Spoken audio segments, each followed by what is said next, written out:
আপনার প্রতিবেশী যদি আপনাকে ভীষণভাবে ডিস্টার্ব করে বা জ্বালাতন করে তাহলে আর ভয় পাওয়ার কোনো কারণ নেই। সবার প্রথমে এই ভিডিওটা আপনি সেভ করে রাখুন। দেখুন, আপনার প্রতিবেশী যদি আপনাকে এটা বলে যে তোকে দেখে নেব, তাহলে বিএনএস সেকশন 350 অনুযায়ী সেই ব্যক্তির বিরুদ্ধে আপনি থানা গিয়ে একটা কমপ্লেন করতে পারেন। আর এই জন্য কিন্তু সেই ব্যক্তি 2 বছর পর্যন্ত জেল হতে পারে। আর সেই ব্যক্তি যদি আপনার প্রতিবেশী যদি আপনাকে বলে যে তোকে প্রাণে মেরে ফেলবো বা তোর প্রপার্টিকে কিভাবে ক্ষয়ক্ষতি করতে হয়, যদি এরকম বলে, তাহলে সেই ব্যক্তির কিন্তু 7 বছর পর্যন্ত জেল হতে পারে।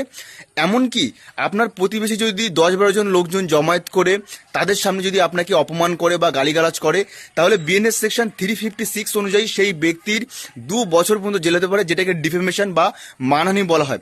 এছাড়া এগুলো করার পরেও যদি সেই ব্যক্তি আপনাকে ভুল করেও টাচ করে ফেলে বা আপনাকে আপনার গায়ে টাচ করে বা আপনার এমন কোনো কিছু করে যাতে আপনার শরীর থেকে রক্ত বার হয় বা কোনো কিছু টাচ করে আপনাকে, তাহলে কিন্তু সেই ব্যক্তির 115 সেকশন বিএনএস সেকশন 115 অনুযায়ী সেই ব্যক্তির কিন্তু জেল হতে পারে। আর একটা গুরুতরভাবে ফাইন হতে পারে, এমনকি জেল হতে পারে। তাই এই ভিডিওটা সেভ করে রাখুন এবং শেয়ার করুন। আর এগুলো অনেকেই জানে না, যাতে তারা জানতে পারে বা বুঝতে পারে। আর অবশ্যই আমার পেজটিকে ফলো করে